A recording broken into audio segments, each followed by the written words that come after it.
Pernah nggak kamu merasa asing di tengah keramaian? Padahal kamu punya teman, kamu bisa bergaul.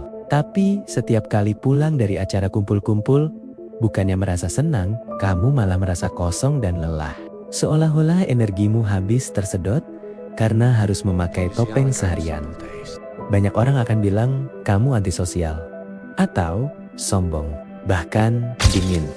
Tapi sains punya jawaban lain. Sebuah studi psikologi menunjukkan fakta yang mengejutkan. Bagi orang dengan kecerdasan di atas rata-rata, bersosialisasi terlalu sering justru membuat mereka tidak bahagia.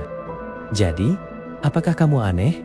Atau kamu cuma terlalu cerdas untuk lingkunganmu? Mari kita bedah malam ini. Untuk memahami ini, kita harus mundur ke 100.000 tahun yang lalu. Para peneliti menyebutnya The Savannah Theory of Happiness. Dulu, leluhur kita hidup di padang savana dalam kelompok kecil. Paling cuma 150 orang. Bertemu orang adalah kunci bertahan hidup. Semakin banyak teman, semakin aman dari singa. Otak rata-rata manusia masih mewarisi insting purba ini.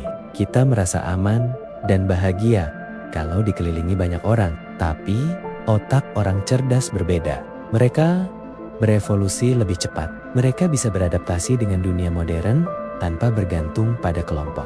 Bagi orang cerdas, keramaian bukan lagi keamanan. Keramaian telah menjadi gangguan. Otak mereka sibuk memproses ide, rencana masa depan, dan solusi masalah.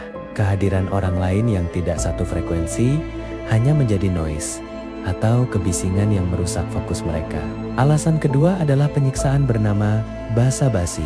Berapa lama kamu bisa tahan mendengar obrolan tentang gosip artis, cuaca, atau drama tetangga? Bagi orang dengan IQ tinggi, small talk itu menyiksa secara fisik.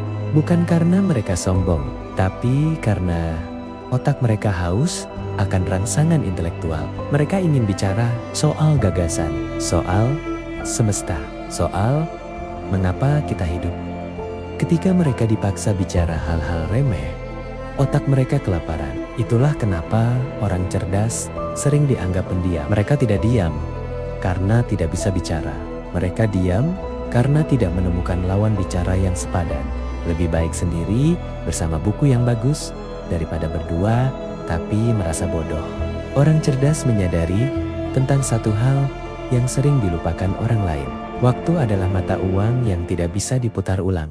Mereka punya tujuan besar, entah itu lulus kuliah dengan nilai terbaik, membangun bisnis, atau menciptakan karya seni. Setiap jam yang dipakai untuk nongkrong tanpa arah adalah biaya yang mahal bagi mimpi mereka. Ini yang disebut opportunity cost dalam ilmu ekonomi.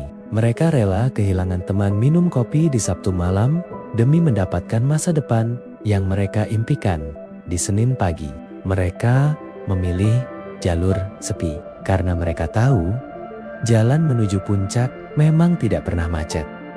Jadi, jika malam ini kamu merasa sendirian, jangan bersedih. Sendiri dan kesepian adalah dua hal yang berbeda. Kesepian adalah saat kamu butuh orang lain, tapi tidak ada siapa-siapa. Sedangkan sendiri adalah saat kamu menikmati kehadiran dirimu sendiri. Jangan paksa dirimu menjadi orang lain hanya agar diterima. Dunia butuh orang-orang yang berani hening, karena dalam keheningan itulah ide-ide besar lahir. Tetaplah menjadi dirimu. Biarkan seleksi alam yang bekerja. Temanmu mungkin sedikit, tapi mereka adalah yang terbaik. Kami dari jam 2 pagi. Selamat beristirahat.